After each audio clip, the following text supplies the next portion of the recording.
అయిన సీతమ్మని శ్రీరాముడు అడవికి ఎలా పంపించాడు అని ప్రతి నా కొడుకునే డౌట్. రాజ్యమా సుఖమా ప్రజల సీతమ్మ అని అనుకుంటే రాజ్యానికి ప్రజలకే ఎక్కువ ఇంపార్టెన్స్ ఇచ్చి తన భార్యని అడవిలో పంపించాడు ఎవడో ఒకడన్న మాటకి.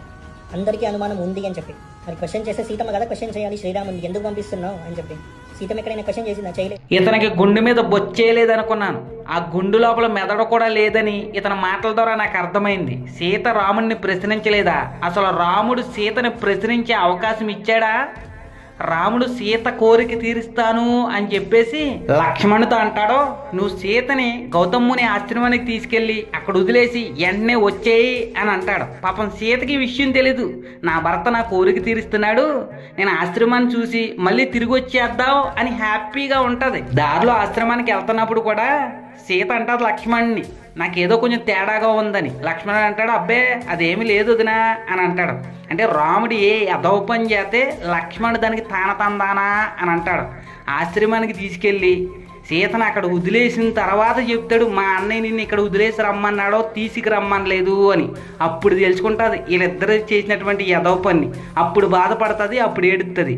సీత ప్రశ్నించలేదా?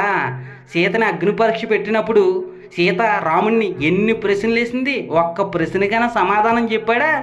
అలాగే నువ్వు మాట్లాడినటువంటి మాటల్లో 3 విషయాలు చెప్తా నేను.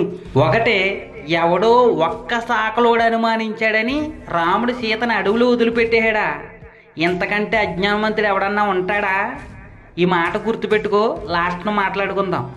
2, అదే నోరుతో నువ్వే అంటున్నావో ఆ ఊర్లో వాళ్ళు కూడా అనుమానించారు అని. అంటే సీతారాముడు బ్రతుకుతున్నటువంటి ఊర్లోనే సీత పతివ్రత అని నమ్మట్లేదు. సీత అగ్నిలో దూకినా అక్కడ ఉన్న దేవుళ్ళందరూ చెప్పినా కానీ ఊళ్ళో వాళ్ళు మట్టికి సీత పతివ్రత అంటే ఒప్పుకోవట్లేదు. ఊళ్ళో వాళ్ళే ఒప్పుకున్నటువంటి సీతని మా నెత్తి మీద రుద్ది పతివ్రత పతివ్రత అని మా తాత ముత్తాతల్ని మా అందరినీ కూడా మోసం చేస్తున్నారు. 3వ మాట నువ్వు చెప్పినటువంటి మాటే, రాముడికి రాజ్యమా సీత?